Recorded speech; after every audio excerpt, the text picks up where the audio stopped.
अंसारी के बेटे को सुप्रीम कोर्ट से राहत मिल गई है। मुख्तार अंसारी के 40वें में शिरकत करने के लिए पहुंचेंगे अब्बास अंसारी। सुप्रीम कोर्ट ने तकरीब में शामिल होने की इजाजत दे दी है। तो वहीं 10 जून को गाजीपुर में मुख्तार अंसारी का 40वां है। 40वें की तकरीब होगी। तो वहीं 8 जून को अब्बास को कासगंज से गाजीपुर जेल शिफ्ट किया जाएगा। तो बड़ी खबर आपको यहाँ पर बता रहे हैं, अब्बास अंसारी को बिलाखिर अपने वालिद को खराज अकीदत पेश करने का मौका मिल पाएगा, क्योंकि वो जनाजे में शामिल नहीं हो पाए थे। कोर्ट से इजाजत नहीं मिल पाई थी, लेकिन अब लगातार परिवार वालों की तरफ से कोशिश की जा रही थी। और अफजाल अंसारी ने भी कहा था कि अब्बास अंसारी को जल्द से जल्द बाहर निकालने की कोशिश की जाएगी और इसके लिए सुप्रीम कोर्ट में अर्जी भी दाखिल की गई है। तो आपको बताते चले, सुप्रीम कोर्ट से बड़ी राहत यहाँ पर मुख्तार परिवार को मिली है।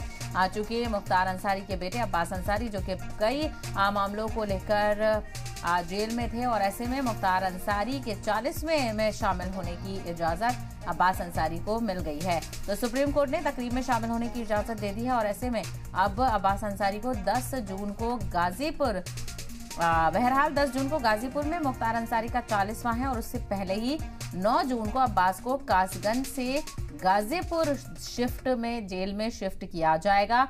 और उसके बाद 10 जून को गाजीपुर में मुख्तार अंसारी के 40वें में शामिल होने के लिए अब्बास अंसारी को लेकर जाया जाएगा।